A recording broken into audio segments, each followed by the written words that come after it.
Hi everybody, it is the Sunday of Memorial Day weekend 2010. 2010. Yeah, and it's the day after a party we had for Margaret and Tom Knapp retiring and Margaret moving to Mesa, Arizona. And yesterday during the party we filmed members of Margaret and Tom's family, brothers and sisters and others and friends, who wanted to share memories that they had of these two. Hope you enjoy the show. Doing a family down memory lane for Margaret and Tom since they're retired and on to greater and bigger and better things. Memories. Since Tom is the third in the family, I remember him when he came home from the hospital with Mom and Dad. He was all red and had this huge head of black hair. He was a beautiful, beautiful baby. And he always smiled. Tom was always happy when he was a baby. My Mary had to make some up. Memories of Margaret and Tom. You're right. I may have to make a couple up. Well, you know, there's the one for general audiences. Yeah. And then... I remember, I'm going to start with childhood. Tom was a beautiful baby when Mom brought him home from the hospital. I think I've already said that. But one of the most significant memories I remember was Tom always had a problem with his shoes. His feet were very wide and the shoes never fit, ever. And I remember taking one of our many trips down to Bankston to the farm, and probably 8 kids were piled in the, well actually probably would have been more like 5 or 6, were piled in the back of the station wagon, and Dad's going 80 miles an hour down a gravel road. And we get to the farm, actually it was before that, Tom threw his shoes out the window. And I believe they were sandals, and they were really cute. He didn't like them. And I don't know if it was a style issue or a fit issue. With Tom, you never know. As far as Margaret, I remember when she was born also. Actually, what I really remember was when Richard was born. Margaret would have been a year old, and so she was too young. I guess our parents thought to stay home while Mom was in the hospital, and Mom would have needed some time to recuperate since there were 3 of us. She would have made the 4th and Richard was the 5th. So she actually went down to Farley to stay with the Conleys, with my Aunt Margaret and Uncle Al. And Margaret, our Conley cousins, and the Conley family have 4 boys and 1 girl, Kathy. And Kathy would have been about 5 years older than Margaret. So when Margaret arrived, she was the center of attention for 2 weeks. And I remember going down to pick her up with Dad. Mom stayed at home, but I remember making that trip and walking into Conley's kitchen and Margaret sitting in the high chair, and she saw Dad and me and burst into tears. She didn't want to go home. And I think that's been, that was a key moment in Margaret's life, going from the epicenter of what happened in the Conley household for 2 weeks, back to chaos, bedlam, and just being the 4th child of 5. Very traumatic, I'm sure. I think she's worked over the years to overcome it, but I'm not sure she's totally succeeded. Right, Margaret? Another memory of Tom and Margaret have to do with their college and post-college days. They were great hippies. I was old and married, and they were young and swinging. Tom and Susan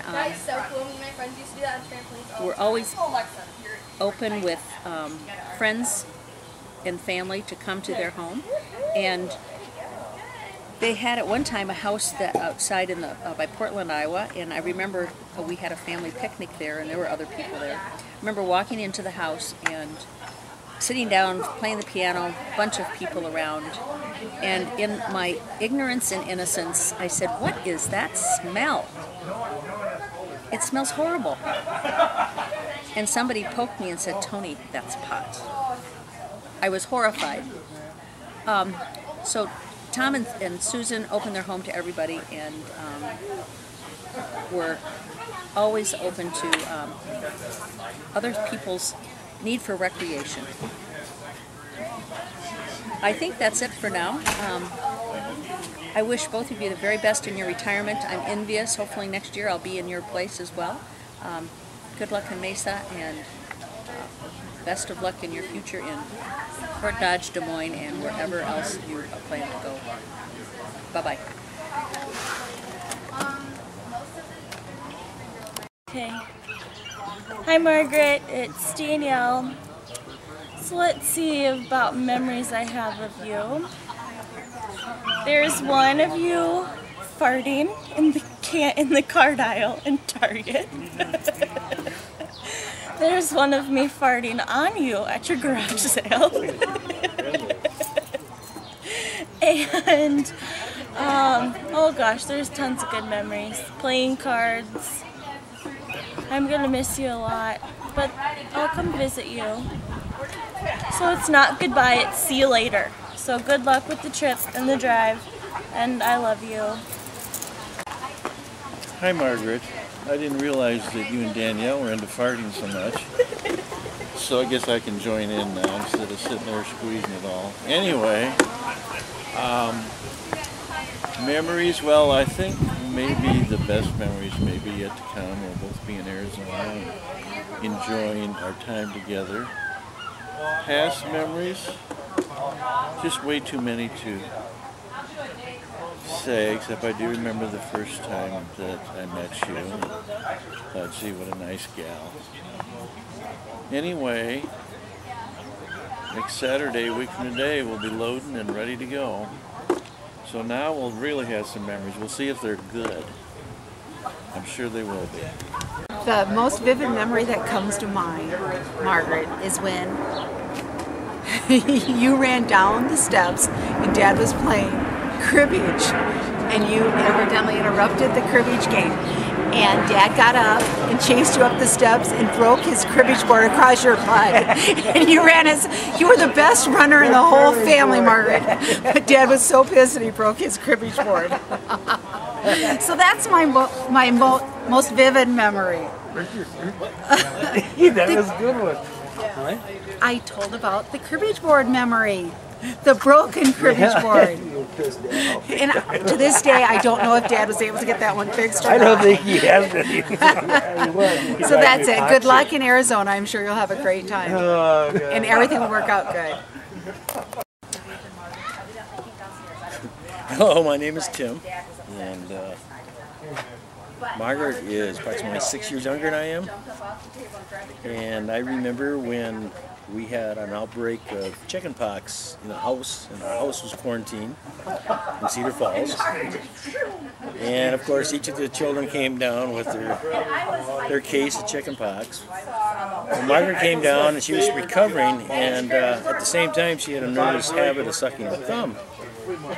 And she had a chicken pox on her cheek she wouldn't leave alone, and she'd suck on her thumb and pick on her cheek at the same time.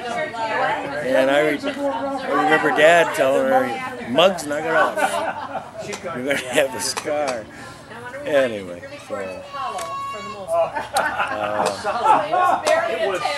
took her a few years, and it finally healed up. And I don't think there's any residue scar as of today.